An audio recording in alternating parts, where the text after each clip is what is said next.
Chris, you reported today that Lieutenant General Russell Honore, who led the response to Katrina, says the White House is bungling the response to Hurricane Maria. The White House did a very good job with Harvey, and of course, that was something that helped give the president a bit of a boost in his approval rating. But Maria may be a different story here. What did the Lieutenant General say the government is getting wrong here?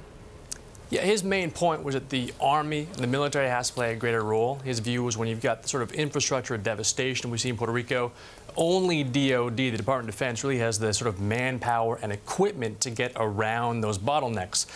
He said that his lesson from Katrina was do what it takes. Don't wait to follow the rules. Find a way around the impediments. And in his view, they're not doing that yet.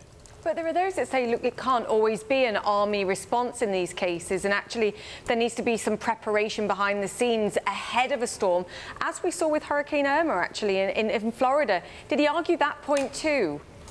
He said Irma was the way to do it. He said there was a lot of what he called prepositioning of people and material in Florida before Irma. He said that didn't happen as much in Maria. And I think the counter is always going to be you never really know how bad a storm will be. Puerto Rico, of course, is an island. Hard to get stuff there. It's hard to know how much this is what, Monday morning quarterbacking. But this is a guy who's been through it before. And in his view, they're not trying hard enough. Whose responsibility is it? Is it the governor of Puerto Rico, or is it the U.S. administrations to say, guys, this is what you need, we're going to provide it, or for Puerto Rico itself to ask for that ahead of time? It's a mix. Certainly, the government of Puerto Rico can make requests to FEMA, to the federal government. The federal government decides ultimately what to do and who runs it. The president could, by himself, say it's a DOD mission from now on. Puerto Rico can make that request. There's no strict playbook. Every instance is a bit different. We probably won't know for weeks really how well this went.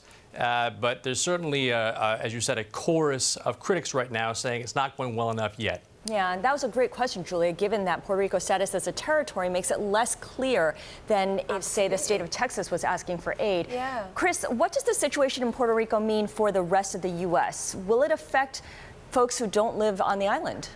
Yeah, the governor said Tuesday that if it doesn't go well in terms of the response and the recovery, thousands or millions, perhaps, of Puerto Ricans could leave the island and move to the mainland of the U.S., which they're entitled to as citizens.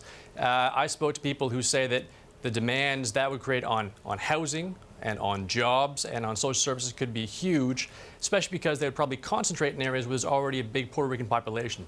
So we won't know for some time. The airport, as has been reported, is down still and few flights coming out of Puerto Rico.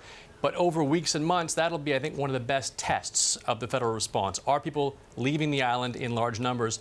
And if they are, I think we'll see some sort of pressure in parts of the country that maybe aren't ready for it.